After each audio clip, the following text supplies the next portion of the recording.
Hey, how's it going on Sunday afternoon? It's about 1:45, November the 10th, 2024. This video, a recap of George Sisler's remarkable career from 1915 to 1930. Hall of Fame. What can we say about this guy, and where can we rank him among the greatest hitters of all time? He played 15 years, 2,055 games. I was hoping he'd play more.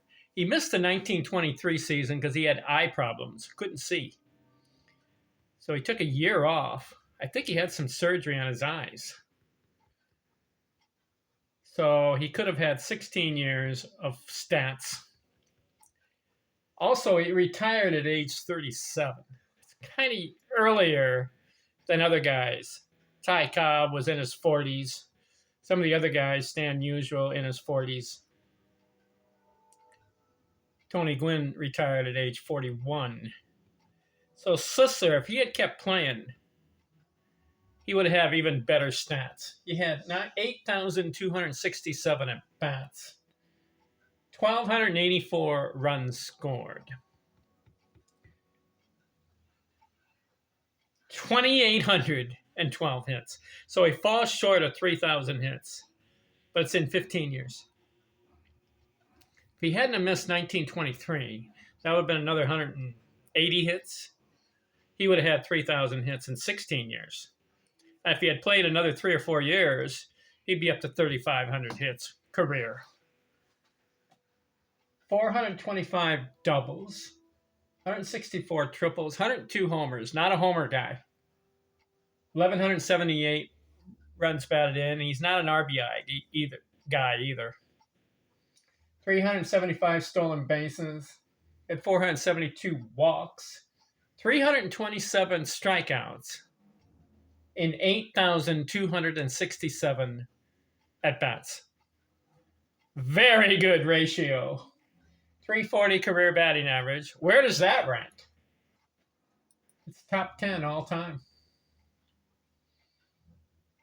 I've got 1, 2, 3, 4, 5, 6, 7, 8, 9, 10, 11, 12, 13 guys ahead of him. So he's top 15 all time.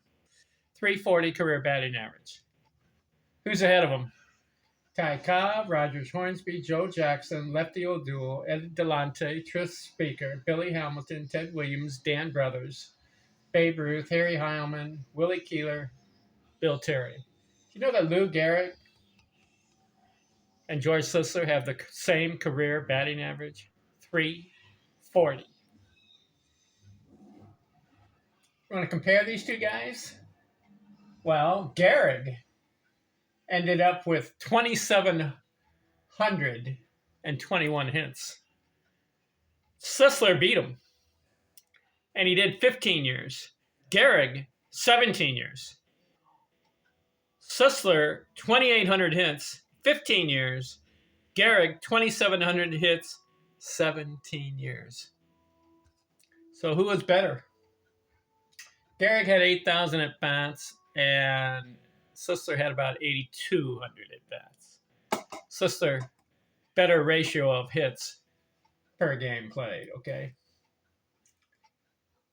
Let's see, on Sisler, 379 on base, 468 slugging, so he's not a slugger. And his on-base percentage should have been over 400, but it wasn't, 379.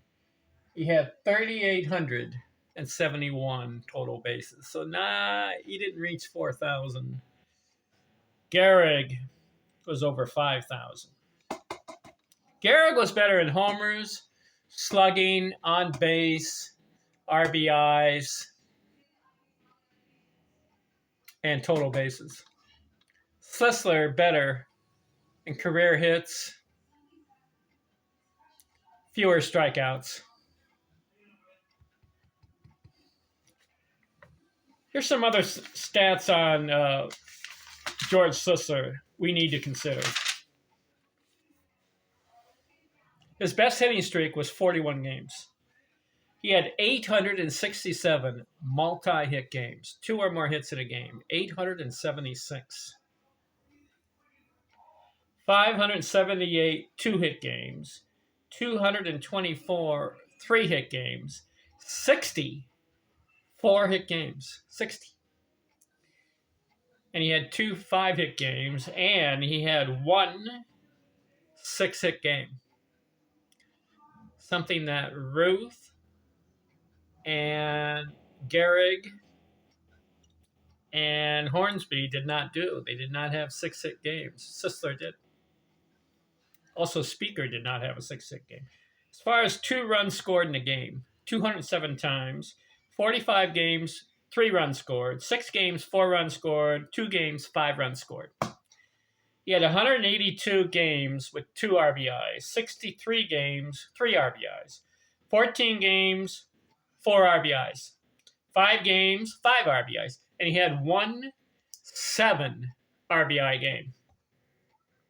He batted over 300 13 times. Over 350 in a season 5 times. He had 2 400 batting seasons. 407 and 420. He had 4 300 total base seasons. And he had 5 200 hit seasons. Where can we rank George Sisler among the greatest hitters of all time? Not player, but hitters. How do I just distinctly separate greatest player versus greatest hitter? On greatest hitting, I look at career hits, ratio of hits per game played, and career batting average. Ranking the greatest hitters of all time. Remember, not player, but hitter. What do I mean by player? That is across the board, their numbers. In all the categories, you can rank them how they performed. But as far as greatest hitter, let's look at 2 categories: career hits and lifetime batting average. Who would be number 1 as far as greatest hitter? Ty Cobb. 366, 12 batting titles, 4,189 hits, averaged about 1.39 hits per game played. He played over 3,000 games, and he maintained 366. So he's number 1, no dispute, no debate. Who would be number 2? I got to go with Roger Hornsby's 358 career batting average. He had 2,900 hits, did not get 3,000, but he had 7 batting titles, and he had 3 400 batting seasons. So did Cobb, 3 400 batting seasons. Who would be number 3 on the list?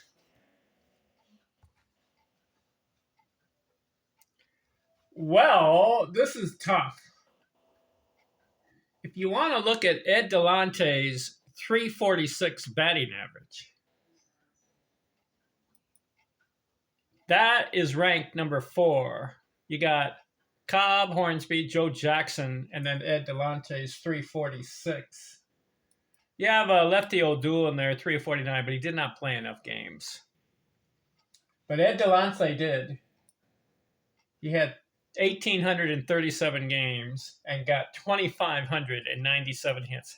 That's an average of 1.41 hits per game, and that's better ratio than Cobb and Hornsby. Did you know that? Can you put Delante, the 3rd greatest hitter of all time? He had 3 400 batting seasons. And did you know he had another one where he batted 397? Just missed out on his 4th 400 batting season. He also had a 377. He had a 368. He had a 376. He's up there.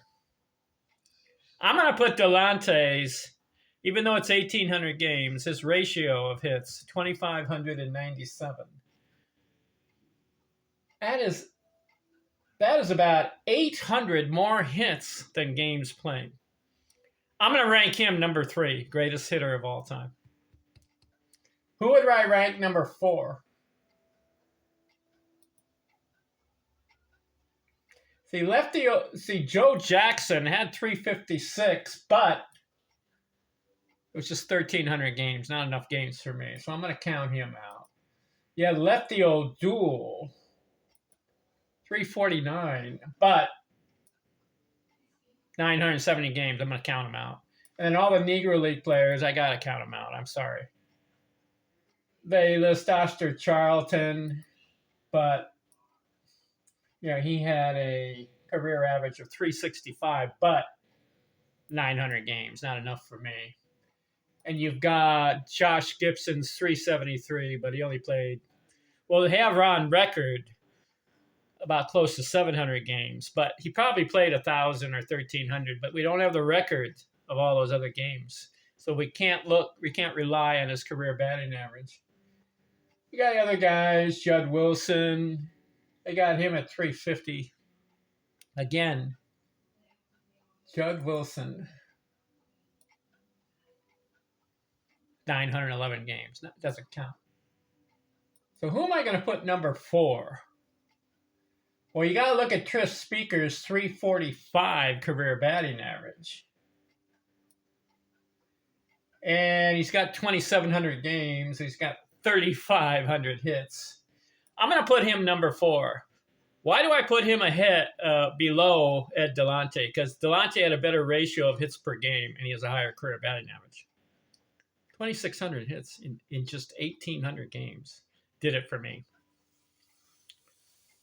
So I'll put Tris Speaker number 4. And I'm going to put number 5?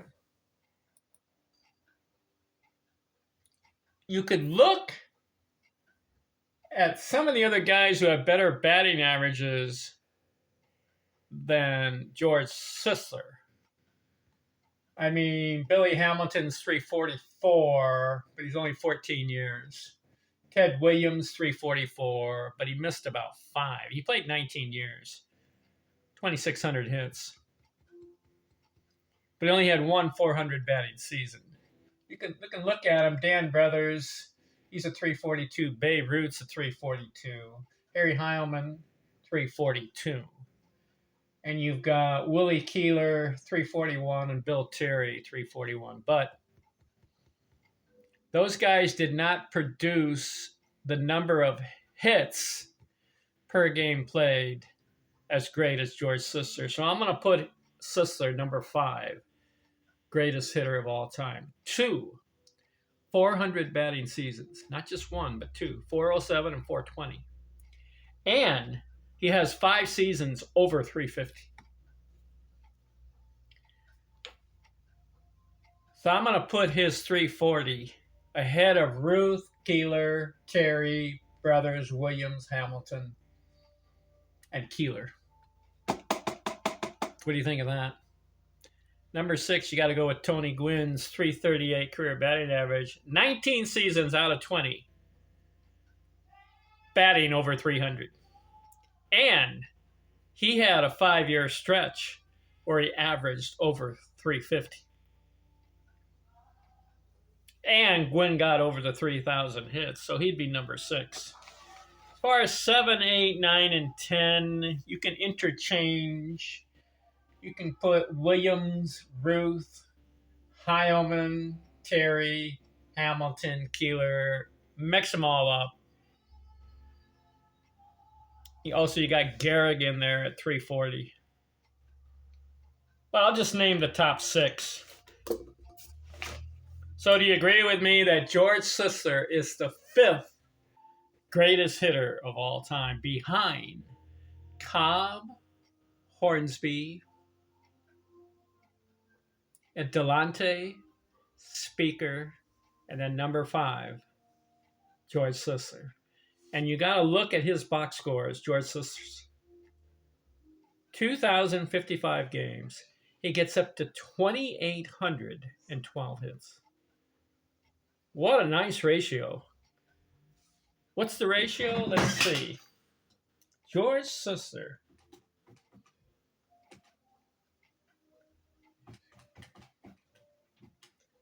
I'm going to do it here. I'm going to do it on my calculator. 1.37 hits per game played. That's top 5 all time. You got Delonte is number 1 as far as the ratio of hits per game played, 1.41. Then you got Sam Thompson, but he didn't play long enough. But he's a 1.41 hits per game played. Hornsby is up there at 1.38. Cobb has a 1.39. Sisler and Speaker did not have as much as as good as Sisler's ratio of hits per game played. You want to know what Speaker's ratio was? Played 2,789 games.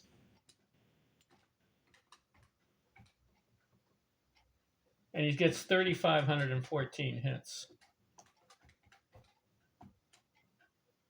2,789, I've got it here. See, he's at 1.26. So Sisler has a better ratio of hits per game, but Speaker did get the 3,500 hits, and he has a 345 career. So that's why I've got him ahead of Sisler. What do you think? Recapping George Sisler's career. Incredible. It's too bad it was only 15 years. If he had played 20 years, he would have been up to 3,500 hits, and probably he'd be up to 345 career batting average. But he stopped playing at age 37, one of the years in 1923, when he was, 1923, he was 30 years old, right in his prime. But he missed the entire season because of eye problems. If he didn't have those eye problems, he'd be ranked even higher than what he is. I'm going to rank him number 5. We're done with George Sisler. Who do we do next? Well, I got to be fair, when I'm doing this videos on box scores of baseball players, I started off with Babe Ruth because he was the greatest player of all time. And then I did Ty Cobb. Then I went to Lou Gehrig. After that, I went to Tris Speaker. Then I did Stan Musial. Then I did Ted Williams. And then Rogers Hornsby. And then Tony Gwynn. And now I just finished George Sisler. Who would be next? Well, what do all those guys that I just mentioned have in common?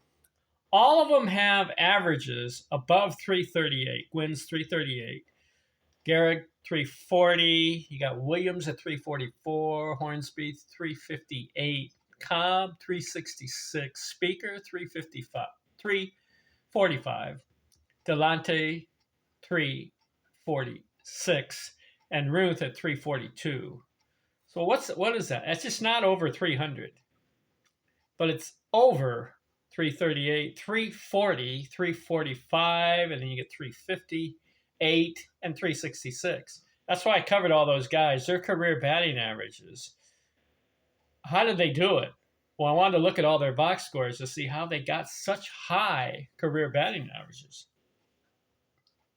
So debating on who to do next, you may say, what about Aaron, Mays, Fox, DiMaggio, some of those guys? Well, I can't ignore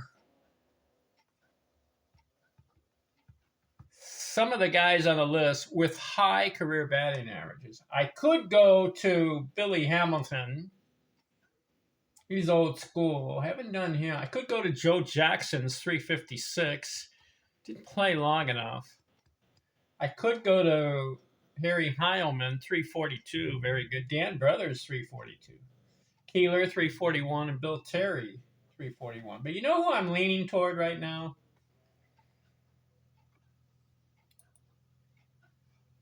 You may say, why do you want to cover this guy? Well, he played 16 years. This next guy. And he's got 2,067 games. So that's similar to George Sisler's 2,000 games.